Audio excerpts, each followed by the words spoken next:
Jiva Goswami was born in Ramkeli, which was at that time a very royal, beautiful place. The Bengali king, Nawab Hussain Shah, had palace there. He spent much time there.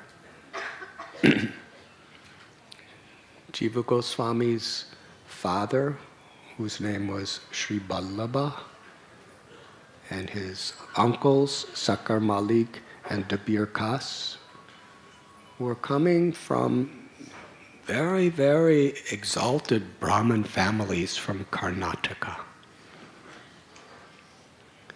But even in exalted Brahmin families, there's difficulties.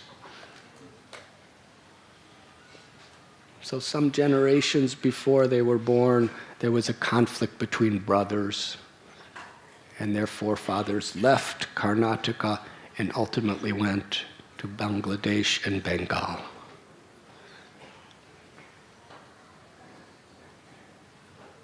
And they were so powerful and so influential and so deeply good-hearted. People respected them. So the king, who was actually a plunderer, he convinced these brothers to be his prime minister and his home finance minister. Because if they were working with him, then the vast majority of the Hindu population would follow him. And they made threats. He made threats. If you don't, then I will have to persecute all these people. So they took their posts. And they did it so well. The king considered them like his own brothers. And he divided his own wealth with them. They were living in magnificent palaces with beautiful grounds. And they were devotees. They developed those grounds into replicas of Vrindavan. They had a Madan Mohan temple, and they had, even though Madan Mohan temple was originally there during the time of Vajranabh, Krishna's great-grandson. And they made a Radha Kund and a Shama Kund and a Kadamba Kanana garden of Kadamba trees, so that they could just forget that they're in Ramkeli and think that they're in Vrindavan. We're trying to do that at the eco-village, so that you can forget you're in Mumbai or think you're in Vrindavan. In this way, it was very difficult. Their mother was praying, please, Krishna, deliver them from this abominable activity of being so wealthy and so powerful. How many people have mothers like that?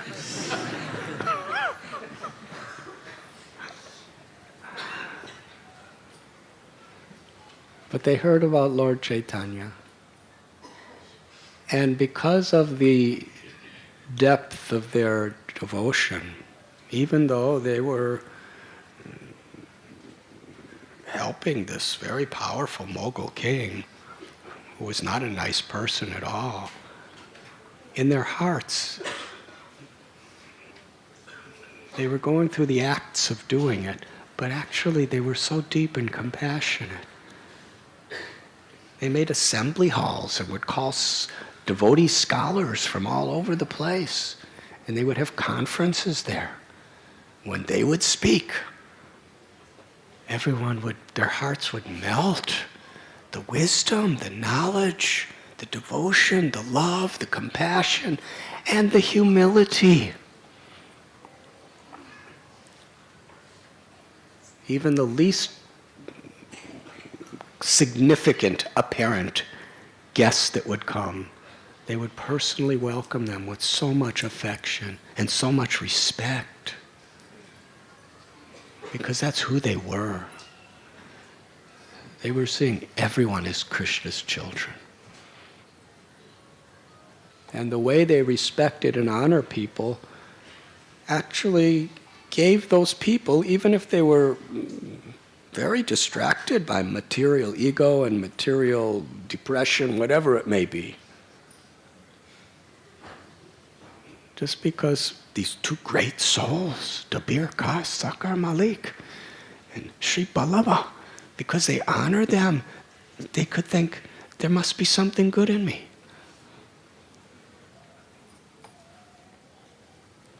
So Rupa and Sanatana, whose names were then Dabir Kas and Sakar Malik, they just knew how to bring the best out in everyone. It was hard for the Nawab Hussain Shah. They couldn't bring the best out of him. They did. He loved them.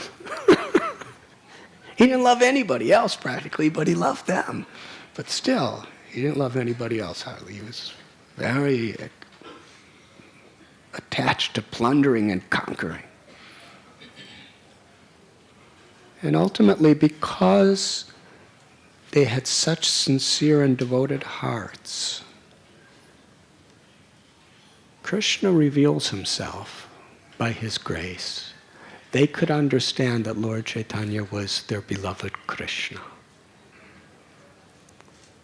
They were reading the scriptures. It was clear as anything to them that the scriptures were proclaiming Lord Chaitanya's divinity. The scriptures and their hearts. So they were writing so many letters to Sri Chaitanya Mahaprabhu. We are in such a deplorable condition doing this kind of service, but we don't know how to escape. We just want to serve you. And Lord Chaitanya, like so many sadhus, because he was in the role of a sannyasi, he never answered their letters. This is one of the things that I've taken to heart. If you've ever written to me, you know. But they were writing again and again, and they never got any answers. And finally, they got an answer.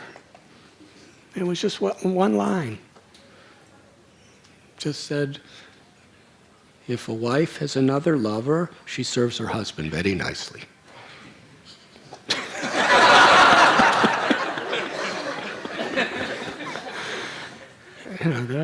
He's a sannyasi telling him this. But they immediately understood. This means we should do our service very carefully and just wait for Krishna's mercy. And Lord Chaitanya Mahaprabhu, he was on his way to Vrindavan with many millions of people following him. And he actually he took a detour, which was not a direct route, just so that he could come to Ramkeli to meet Rupans, or Dabir Kas, Sakar Malik, and Sri Ballabha. And he led incredible kirtan with so many people. And at night, when he was sitting in a quiet place, these three brothers disguised themselves and secretly went to meet the Lord. First they met Nityananda Prabhu and Thakur Haridas. And they blessed the brothers and brought them before Sri Chaitanya Mahaprabhu. They expressed the most profound, deep humility before the Lord. And the Lord was so pleased with their sincerity, their humility. He embraced them. He put his feet on their heads and then embraced them and gave them the names Rupa Goswami, Sanatana Goswami, and Anupam. The discussion that took place some of it is actually there for us in Sri Chaitanya Charitamrita.